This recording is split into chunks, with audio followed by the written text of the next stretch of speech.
Mi nombre es Elena, y supongo que debo empezar por el principio para explicar cómo mi familia me arruinó por completo. Tengo 29 años, trabajo en consultoría, lo que significa que viajo al extranjero constantemente, y tengo una hermana menor llamada Sofía, que tiene 25 años. Nuestros padres son gente de clase media típica, que siempre parecen favorecer a Sofía sobre mí, pero nunca pensé que realmente intentarían robarme. Hace 7 años, cuando tenía 22 y acababa de empezar mi carrera, mi abuela paterna falleció. Probablemente fue la única miembro de la familia que realmente me entendió. Cuando se leyó el testamento me sorprendió descubrir que le había dejado su casa a mi padre y a mí en partes iguales 50% cada uno. No a mi madre, no a Sofía, solo a mi padre y a mí. La casa era una propiedad decente de 2 plantas a 1 hora de la ciudad. Nada lujoso, pero estaba en buenas condiciones y probablemente valía alrededor de 600.000 euros en ese momento. La cosa es que ninguno de nosotros sabía qué hacer con ella al principio. Simplemente se quedó vacía durante meses, mientras todos discutíamos al respecto. Vendámosla y repartámonos el dinero, decía mi madre constantemente durante esas cenas familiares que parecían más reuniones de negocios. Quizás podríamos alquilarla, sugería mi padre, siempre intentando encontrar un punto medio. Pero yo tenía otras ideas. Ganaba buen dinero incluso como consultora junior y veía el potencial. La zona se estaba desarrollando. El valor de las propiedades estaba subiendo y a mí, de hecho, me gustaba la casa. Me recordaba a la abuela. «Quiero comprar tu parte», le dije a mi padre una tarde. «Dame tiempo para ahorrar y te pagaré el valor de mercado justo por tu 50%. Mi padre pareció estar de acuerdo con este plan. Mi madre estaba menos entusiasmada, probablemente porque se dio cuenta de que no obtendría mi mitad del dinero, pero no se opuso directamente. El problema era que viajaba tanto por trabajo que apenas estaba en casa. Tenía un bonito apartamento en el centro cerca de la oficina, y lo más lógico era que me quedara allí la mayor parte del tiempo. Fue entonces cuando Sofía entró en escena. Acababa de terminar la universidad y trabajaba en un empleo de nivel inicial que apenas cubría sus gastos. Vivía con nuestros padres y se quejaba constantemente de querer su propio espacio. «¿Por qué no dejamos que Sofía se quede en la casa de la abuela temporalmente?», sugirió mi madre, «hasta que Elena ahorre suficiente dinero para comprarla por completo». Parecía razonable en ese momento. La casa estaba ahí sin hacer nada y Sofía necesitaba un lugar donde vivir. Pensé que sería bueno que alguien estuviera allí vigilando las cosas, asegurándose de que las tuberías no se congelaran en invierno, ese tipo de cosas. Así es como empezó. Sofía se mudó a la casa de la abuela sin pagar alquiler, mientras yo seguía pagando las hipotecas que mi padre había sacado, además de los servicios públicos, los impuestos sobre la propiedad, el mantenimiento, todo. Hablamos de 500 euros al mes, solo por los servicios públicos, más 7.000 euros en impuestos sobre la propiedad al año. Mientras tanto, seguía ahorrando cada céntimo que podía para comprarle su parte a mi padre. El acuerdo funcionó durante un tiempo. Visitaba la casa quizás una vez al mes, cuando no viajaba, generalmente solo, para comprobar las cosas y recoger algo que había guardado allí. Sofía parecía bastante contenta y se estaba encargando decentemente del lugar. Incluso había empezado a salir con un tal Marcos, que pasaba mucho tiempo allí también. Me iba bien, en el trabajo ascendía, me encargaba de clientes más importantes, ganaba más dinero. Cada mes transfería una parte de mi sueldo a una cuenta de ahorros especial dedicada a comprarle su mitad de la casa a mi padre. Según mis cálculos, necesitaría alrededor de 350.000 euros para comprarle su parte al valor de mercado actual, y estaba en camino de tener esa cantidad en los próximos 2 años. La primera señal de que algo iba mal llegó aproximadamente 6 años después de este acuerdo. Sofía y Marcos se habían comprometido, y de repente hubo muchas reuniones familiares a las que no me invitaron porque estaba viajando. Cuando pregunté, mi madre solo decía que estaban planeando cosas de la boda y que me pondrían al día más tarde, pero nunca lo hicieron. En cambio, lo que sucedió fue que organizaron una reunión para discutir las finanzas familiares justo después de que regresara de un viaje de 3 semanas por Europa. Recuerdo entrar en casa de mis padres esperando que quizás quisieran hablar de cuándo estaría lista para hacer la oferta de compra. «Siéntate, Elena», dijo mi padre con esa voz seria que usaba cuando estaba a punto de pedirme algo.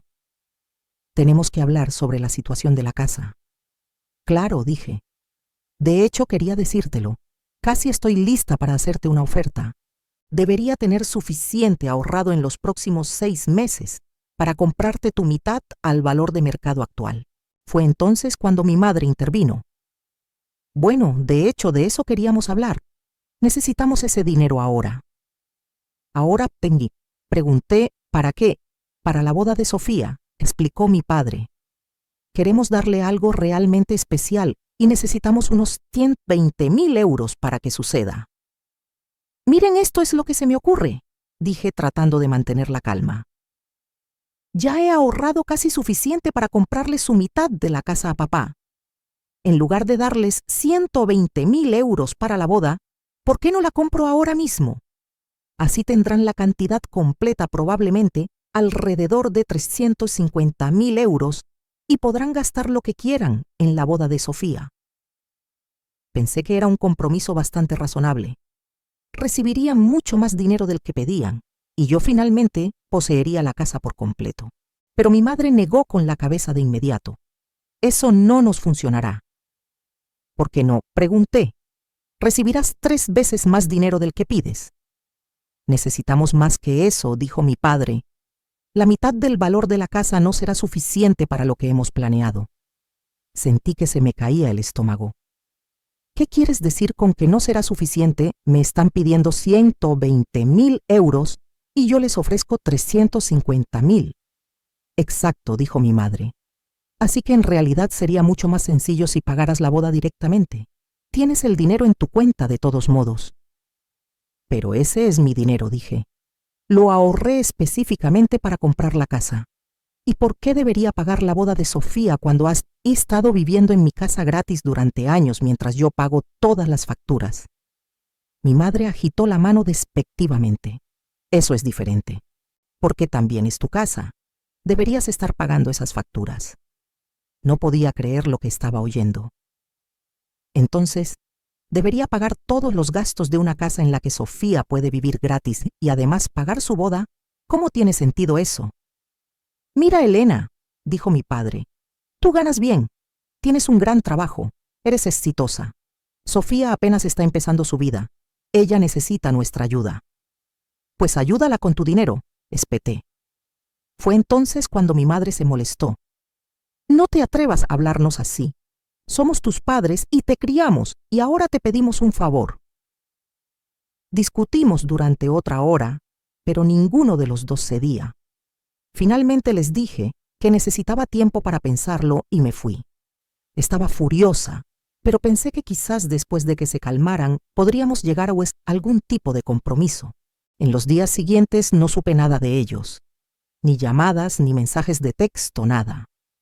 Pensé que quizás se habían dado cuenta de que su petición era irrazonable y la habían descartado. Tenía un gran proyecto que requeriría pasar 2 meses en Alemania, así que me concentré en prepararme para ello, en lugar de preocuparme por el drama familiar. 2 semanas después, volé a Berlín para lo que se suponía que sería un compromiso de consultoría rutinario. El trabajo iba bien. Me alojaba en un hotel agradable y casi me había olvidado de toda la situación del dinero de la boda. Pensé que lo solucionaríamos cuando regresara. Fue entonces cuando recibí el correo electrónico. Estaba sentada en mi habitación de hotel, después de un largo día de reuniones, cuando mi teléfono sonó con un nuevo mensaje. La línea de asunto decía: confirmación de la venta de su propiedad. Por un segundo pensé que era spam. Luego vi que era de Hartwell and Associates Real Estate, una empresa de la que nunca había oído hablar. Mi mano empezó a temblar mientras abría el correo electrónico. Estimada señorita Elena Martínez, decía, basándonos en los documentos presentados nuestros especialistas, han iniciado la etapa final de transferencia de la propiedad ubicada en 1847 Maple Grove Road al nuevo propietario. Requerimos confirmación adicional de usted para cerrar esta transacción. Por favor, contáctenos a la mayor brevedad posible. Lo leí 3 veces antes de que me cayera la ficha. Alguien estaba intentando vender mi casa. Inmediatamente llamé al número indicado en el correo electrónico. Eran las 3:00 AM en Alemania, pero no me importó. Harwell & Associates, habla Jennifer. Soy Elena Martínez, dije tratando de no gritar. Acabo de recibir un correo electrónico sobre la venta de mi propiedad y necesito que paren todo ahora mismo. Nunca acepté vender mi casa. Déjeme buscar su expediente, dijo ella. Sí veo aquí que su padre, Roberto Martínez, inició la venta como copropietario y tenemos un acuerdo de compra firmado con su firma y la de su padre, junto con copias de ambas identificaciones. Eso es imposible, dije. Estoy en Alemania ahora mismo. Nunca firmé nada y nunca le di a nadie permiso para vender mi casa. Hubo una pausa. Señora, estoy viendo los documentos ahora mismo. Tenemos su firma registrada. Entonces la han falsificado, dije. Esto es un fraude. Si no detienen esta venta inmediatamente, llamaré a la policía y lo llevaré a los tribunales. Permítame, déjeme contactar a mi supervisor y le llamaré de vuelta. Colgué e inmediatamente empecé a llamar a mis padres, directamente al buzón de voz ambos. Llamé a Sofía buzón de voz. Volví a llamar una y otra vez. Nada. Fue entonces cuando supe con certeza lo que estaba pasando. Habían esperado hasta que estuve fuera del país y luego intentaron vender la casa a mis espaldas. Probablemente pensaron que cuando me enterara sería demasiado tarde para detenerlo.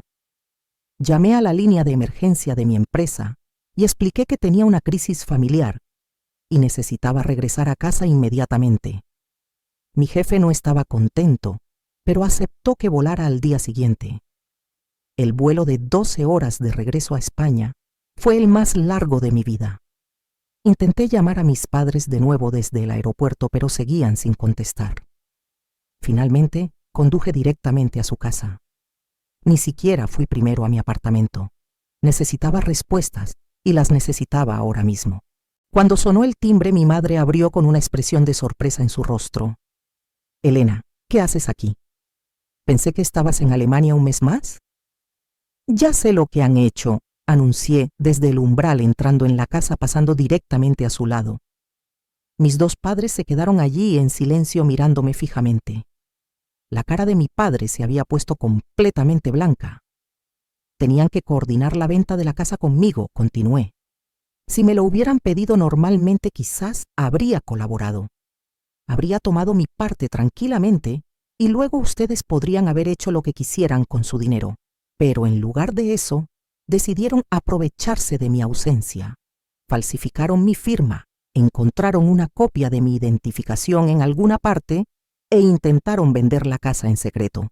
Nuestro plan de todos modos no te habría convenido, dijo mi madre finalmente. Necesitamos más dinero que solo la mitad que obtendríamos de la venta. Mi padre intervino. Queremos organizar una boda espectacular para Sofía y luego usaremos el resto del dinero para invertir en el negocio de Marcos. No te verías gravemente perjudicada por vender esta casa. Tienes un lugar donde vivir. Ya alquilas un buen apartamento y has ahorrado suficiente dinero para comprar tu propia casa con una hipoteca y una gran entrada. No permitiré la venta de la casa en estos términos, declaré firmemente. Bueno, ya que estás de vuelta, dijo mi madre, simplemente deberíamos completar el trato.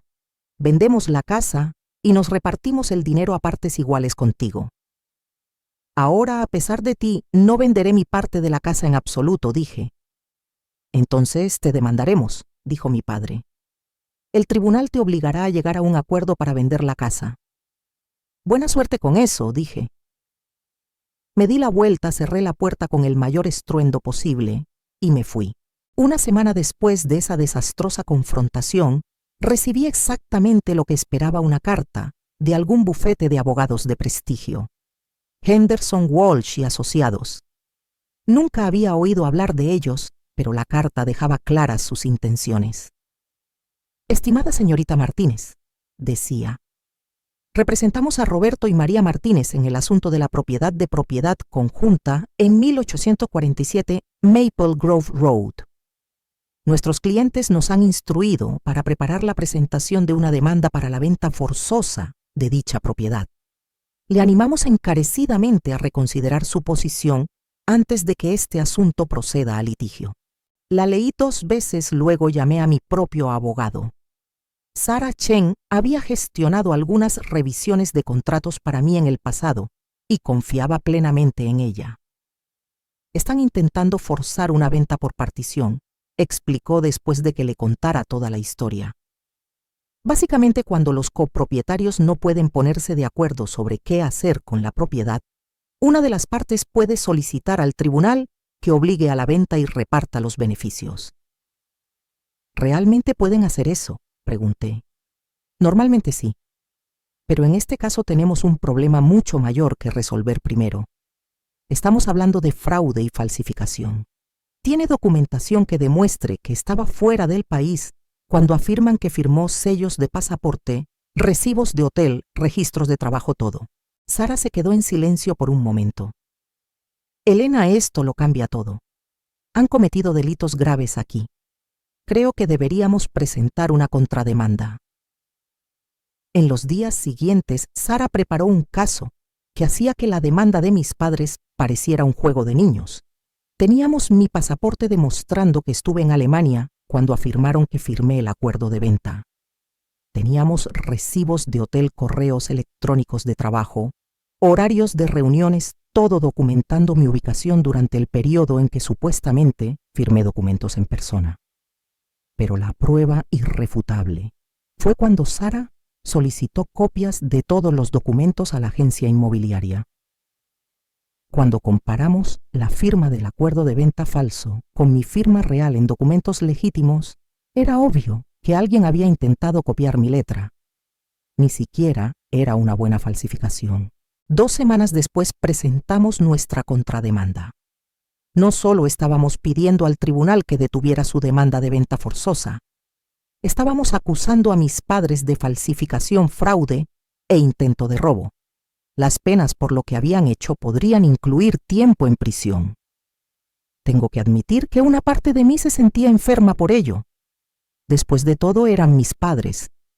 Pero luego recordaba estar sentada en esa habitación de hotel en Berlín, leyendo ese correo electrónico sobre la venta de mi casa sin mi conocimiento, y la sensación de malestar se convertía de nuevo en ira.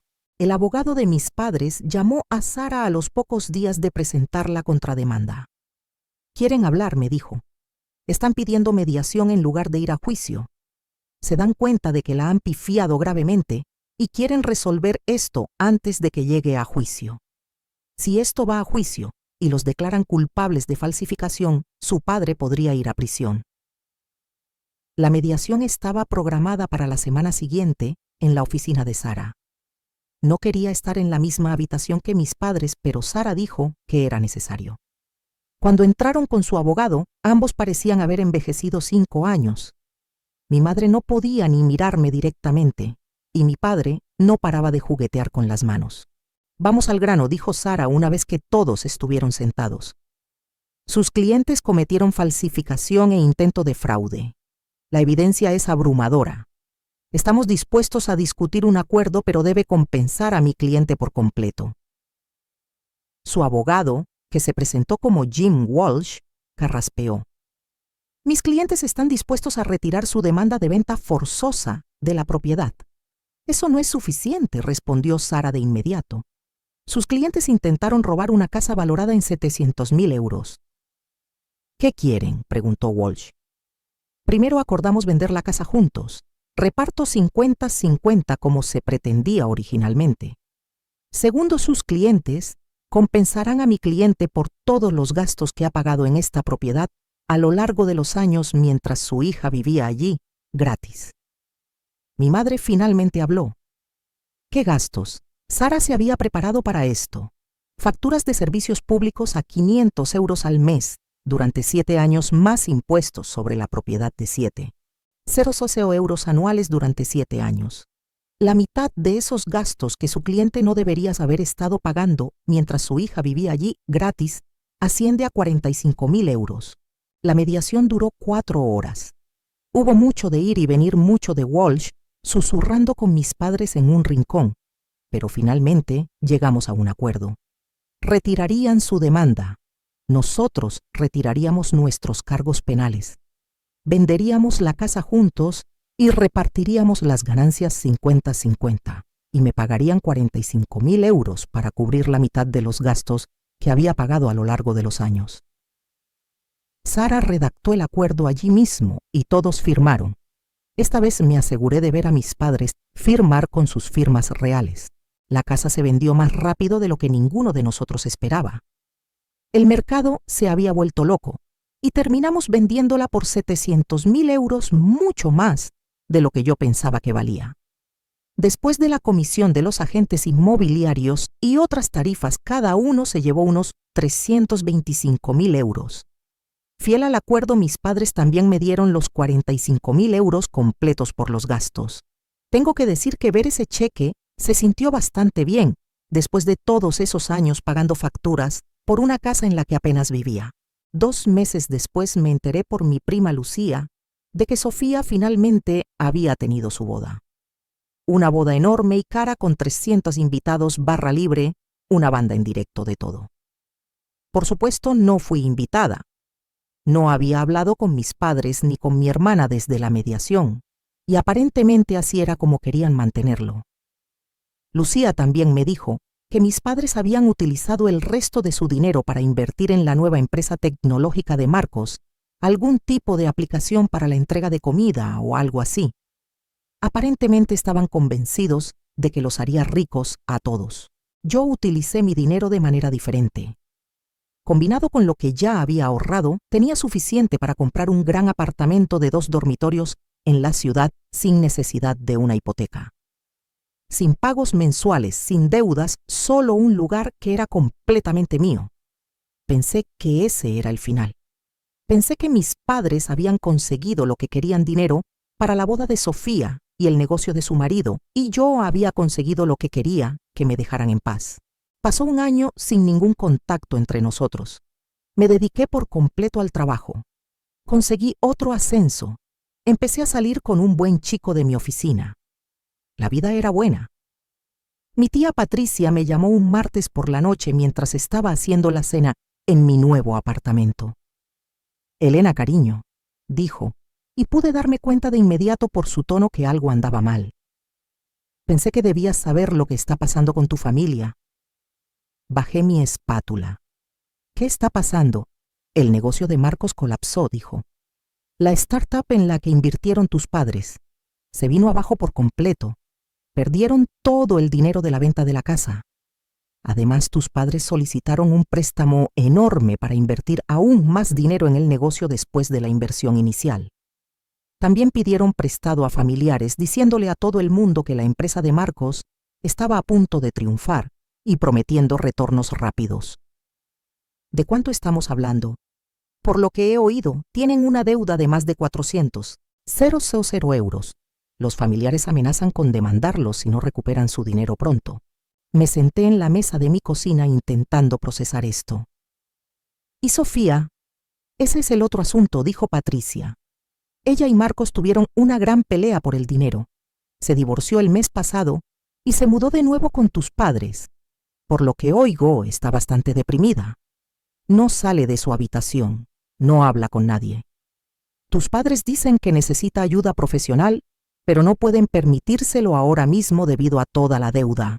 Después de colgar con Patricia, me senté en mi apartamento durante mucho tiempo, mirando por la ventana. Una parte de mí sentía pena por Sofía. A pesar de sus defectos, no se merecía que su matrimonio se desmoronara por las malas decisiones financieras de nuestros padres. Pero sobre todo sentía rabia de nuevo. Habían elegido el dinero sobre la familia una vez y ahora se enfrentaban a las consecuencias. 2 días después sonó mi teléfono. El número de mi madre. Me quedé mirando el teléfono durante varios timbres antes de contestar. «Elena». La voz de mi madre sonaba terrible, como si hubiera estado llorando. Necesitamos tu ayuda. Por favor, tienes que ayudarnos. Respiré hondo. No les daré dinero. No entiendes, dijo ella. Y entonces empezó a llorar de verdad. Solicitamos este préstamo para invertir más dinero en el negocio de Marcos. Le dijimos a todos nuestros familiares que invirtieran también. Les prometimos retornos rápidos. Ahora el negocio se ha ido y todo el mundo quiere su dinero de vuelta. Amenazan con llevarnos a los tribunales. Eso suena a su problema, dije. Sofía volvió a casa, continuó mi madre. Está en mal estado, Elena. No come, no se ducha, no sale de su habitación. Creemos que necesita terapia, quizás medicación, pero no podemos permitírnoslo debido a la deuda. Deberían haberlo pensado antes de intentar vender mi casa a mis espaldas. Hubo una larga pausa. Luego, mi madre dijo, tienes que ayudarnos a tu familia. ¿Mi familia? Me reí, pero no fue una risa feliz. Falsificaron mi firma e intentaron robar mi herencia. Me demandaron. Eligieron el dinero antes que a su propia hija.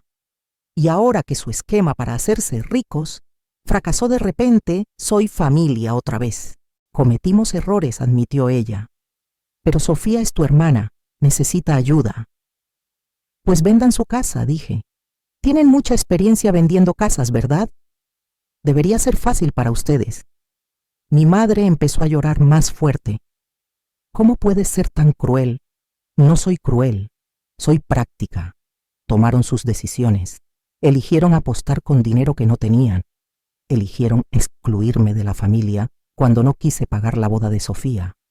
Eligieron intentar estafarme mi herencia. Estas son las consecuencias de esas elecciones. Después de colgar me sentí sorprendentemente tranquila. Esperaba sentirme culpable o triste, pero en cambio me sentí aliviada. Por primera vez en años había establecido un límite claro con mi familia y lo había mantenido. Unos días después Patricia volvió a llamar con una actualización. Están poniendo su casa en el mercado, me dijo. Supongo que se dieron cuenta de que no ibas a sacarlos del apuro. Bien por ellos. Elena, ¿estás segura de esto? Quiero decir, entiendo por qué estás enfadada, pero son tu familia. Eligieron dejar de ser mi familia cuando eligieron el dinero antes que a mí, dije. Solo les devuelvo el favor. Patricia suspiró. ¿Y si les pasa algo a ellas? ¿Y si Sofía se hace daño? Entonces deberían conseguirle ayuda profesional con el dinero de la venta de su casa, como cualquier otra familia haría. No he sabido nada de mis padres desde esa llamada. Patricia me dijo que vendieron su casa y pagaron la mayor parte de sus deudas, aunque todavía están lidiando con algunas de las deudas que pidieron prestado a familiares. Aparentemente, Sofía está recibiendo terapia y va mejor, lo cual me alegra, sinceramente. En cuanto a mí, me va genial. Mi carrera va bien. Me encanta mi apartamento y estoy en una relación seria con David del trabajo. Incluso estamos hablando de mudarnos juntos. A veces la gente me pregunta si me siento mal por no haber ayudado a mi familia cuando estaban en problemas. La respuesta es no. Se labraron su propia perdición cuando intentaron robarme y ahora están sufriendo las consecuencias. He aprendido que la familia no se trata solo de lazos de sangre. La familia se trata de confianza, respeto y lealtad. Mis padres violaron todas esas cosas cuando eligieron el dinero antes que su relación conmigo. Tuvieron la oportunidad de hacer lo correcto. Podrían haberme pedido honestamente que pagara la boda de Sofía. Podrían haber aceptado mi oferta de comprar la parte de la casa de mi padre. Podrían haberme tratado como a una hija en lugar de como a una cuenta bancaria. En cambio, eligieron traicionarme. Y ahora están viviendo con las consecuencias de esa elección, al igual que yo estoy viviendo con las consecuencias de las mías. No me arrepiento de haberlos apartado de mi vida. No me arrepiento de negarme a sacarlos del apuro. Y no me arrepiento de haber elegido mi propia seguridad financiera por encima de sus malas decisiones. Me enseñaron una lección importante. A veces las personas que más deberían amarte son las que más te harán daño. Pero también me enseñaron que soy lo suficientemente fuerte como para defenderme y alejarme de las relaciones tóxicas. Incluso cuando esas relaciones son con la familia, estoy mejor sin ellas. Y creo que en el fondo ellos también lo saben.